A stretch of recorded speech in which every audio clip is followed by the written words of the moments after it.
Hello, welcome to my Q&A for you sending questions to my moderator on my YouTube channel and I answer them in this video. I know that I said in my next Q&A video, this one, number 4, that I'd have a special guest, but with time constraints and stuff like that, we've not managed to get time to do a video together, but we will do soon. It might not be a Q&A anymore, but we will do a video together and hopefully it should be a little bit of fun. But yeah, let's get straight to these questions. The first one was put on my channel comments. If you are going to ask me a question, can you put it in my moderator please, just so it's all in the same place and I'll probably forget about these.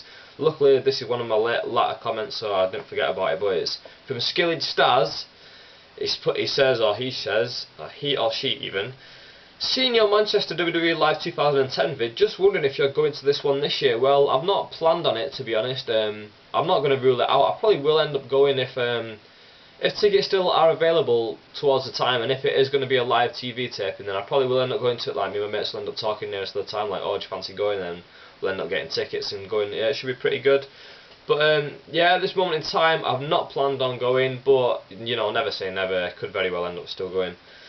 Next, in the PLD TV, how would you end the anonymous Raw GM storyline? Now, with this was a question he probably asked. Like, well, I presume everyone on here is a he. Please specify if you're not a he.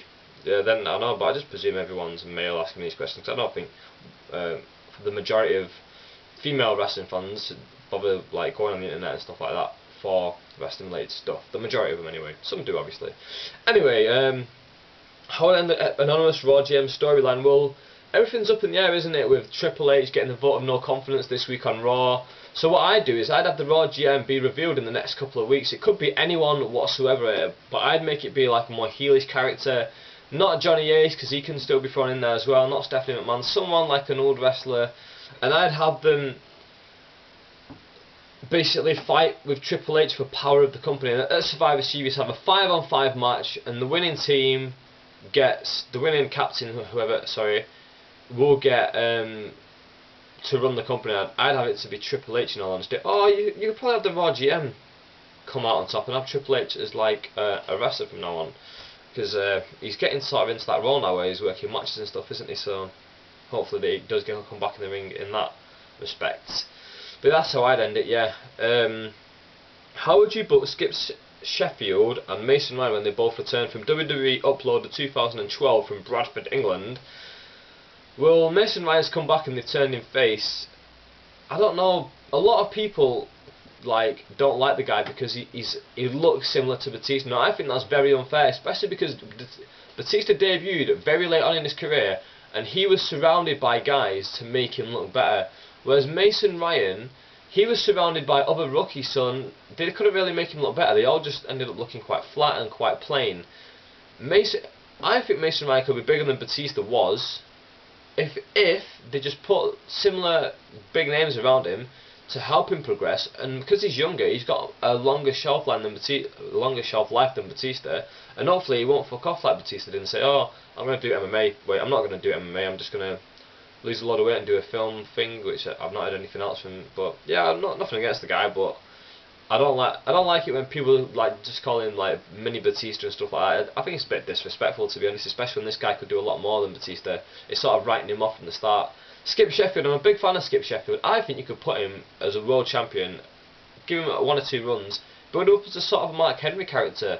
Maybe he can be the guy who finally puts Mark Henry to bed when Mark Henry needs to be retired. But Sheffield's been out for about a year now, I think. So I don't know, maybe his career's over and like we've just not realised it. Maybe like WWE will end up releasing him, because surely like all these injuries, it's not going to, people tend to be injury prone if they're getting injuries all the time, and then if they are injury prone then you want to get rid of them. So that's what I think of those two guys. Who is the best wrestler to never hold the world title from TB Effects? First of all, can I just say to people, if you don't watch TB Effects videos, go over to watch their videos, because they're pretty good. I enjoy their videos, to be honest, and they don't get. I've never heard anyone else mention them on YouTube in their videos. So yeah, go ahead and go check out their videos. And also, just a little while I'm here, can I just say that Mark Pearson's stopped making videos, hasn't he? And that's the guy who the first guy I started watching basically in this entire genre of people just sat in front of a camera talking about wrestling. And yeah, it's a bit weird that he's got a. Yeah, good luck, mate, with whatever you end up doing. But yeah, answer the question: who's the best wrestler to never hold the world title? I would have to say Scott Hall. Scott Hall for me was the total, sort of the total package. Like, he had the look, he could work, he could talk. They should have given him a world title run, in my opinion. Also, the Dynamite Kid, he was a little small, it was well before his time. If the Dynamite Kid was around nowadays, he'd be one of the main guys. I firmly believe that. Now from Karate Man Mike 14 from Manchester. Hi mate, you posted a video about the revamp of the tag team division recently. My question is, if you could take two WWF/E wrestlers, past or present, who have never tagged together, and make a new team to revive the division, who would you choose and why? Well, seeing as it's so broad, this question, seeing as there's so many wrestlers, but seeing as I've just mentioned the Dynamite Kid, and I know the next guy I'm going to mention, he's a taboo and people don't like to mention him, but Chris Benoit, as Wrestling Jesus likes to say. Also, very good videos, but everyone knows about Wrestling Jesus, so I don't really need to plug him, do I? Yeah, Benoit and Dynamite Kid. Imagine how good they would have been as a tag team. They would have, that'd be the best tag team ever, in my opinion. Just, I'll put that out there.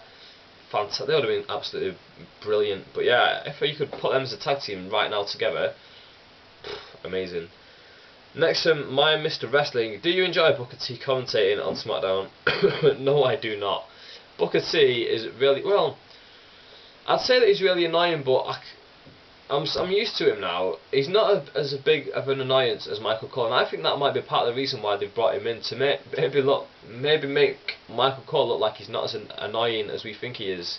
It's showing that Booker T can be really obnoxious and annoying, but the way he goes right there and his Fab Five and D-Bry and all these little shitty catchphrases that are just rubbish. I love Booker T. He's a fantastic wrestler.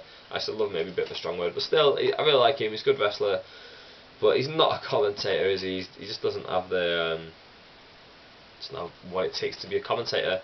Next, Sinestro CW. If you're the CEO of the WWE for 1 week, what would you do? Would you push anyone from the mid-card to the main event? Who would you give a push to? Would you bring the lightweight division back to the WWE? What would you do to the tag team division? Now this is a massive question, and I think I might answer that in its own video, actually, because I was going to do a video of what WWE needs, what TNA needs, what ROH needs, and other companies also. So yeah, I'll answer that in its own video. So yeah, you're going to get your own video, and hopefully I'll mention you in it. I won't forget. But yeah, just to give a quick answer on it, if I was CEO for 1 week, what would I do? I would...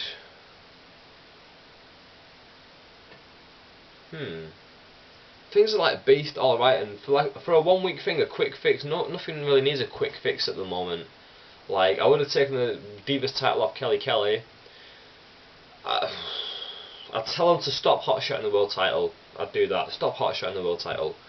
Now the Bump 29 says, tie me kangaroo down, sport. Excellent. Next, Cactus Clothesline. What is your biggest mark-out moment you've had watching wrestling? I don't really know, to be honest. Actually, wait. I do actually, yeah.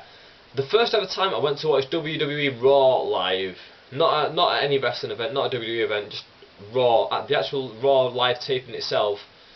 There was an IC title match, Jeff Hardy versus John Morrison, and Jeff Hardy beat Morrison for the title, and we went insane. I celebrated it as if it was the winning goal in the World Cup final and England had just scored and we'd won the World Cup. I went crazy. I was like, come on Hardy, get in son, really excited for him. Obviously it was just a scripted thing, but it's just such a good moment, and if you go back and watch that, it was the 13th of November 2008, I believe, 2008.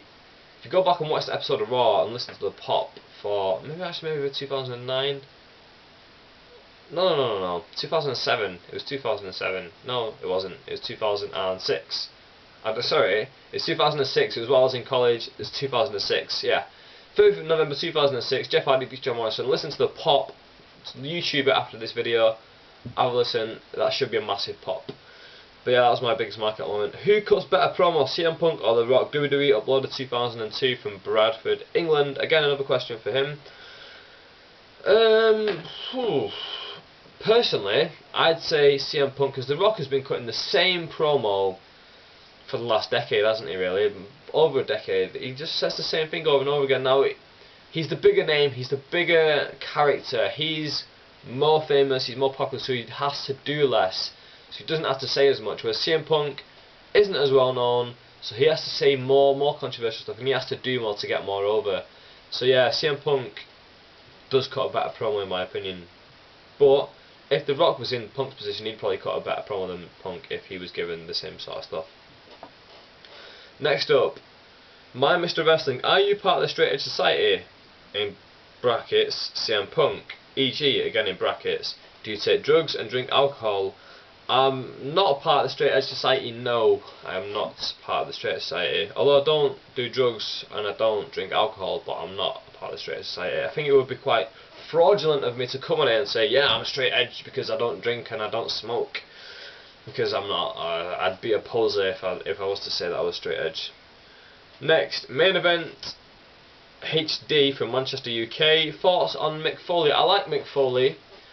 I never appreciated him when he was a wrestler until right at the end of his run, when he had that series of matches with Triple H in 2000. I really enjoyed those matches, the Royal Rumble Street Fight and the Hell in the Cell at Norway out 2000. Two great matches, I really appreciated those, but as a wrestler, like, I never appreciated him before that. Now I'm going back and rewatching all the old WWF and WCW stuff. I'm really appreciating stuff from like 1997 is the WWF stuff I'm watching. I'm really appreciating that especially like the way he interchanged between Dude Love, Cactus Jack and Mankind. I thought it was stupid at the time, but now it's so masterfully done that it's like it's fantastic. I think he's really underrated in terms of like how easily he switched to like between the three, and how he still made each character look different, and it didn't seem like, oh, this is fake stuff. It just seemed like this guy had a bit of a screw loose, and he did actually believe he was all these characters. Next from D Wrestler 05. In your opinion, will we ever see two shows brought together again like they had in the Attitude Era? Well, I don't really need to answer this one because since you asked me this question, it has been done, and hopefully it will stay like this for a very long time. And yeah, that is my Q&A 4 all done and dusted now.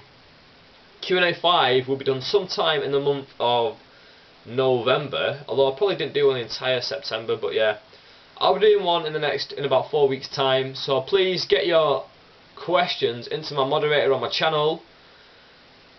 They can be about whatever you want, as long as you're based around wrestling, it's fine. Put them in there, I shall answer them on my next video, and yeah, thank you very much for watching. See you later.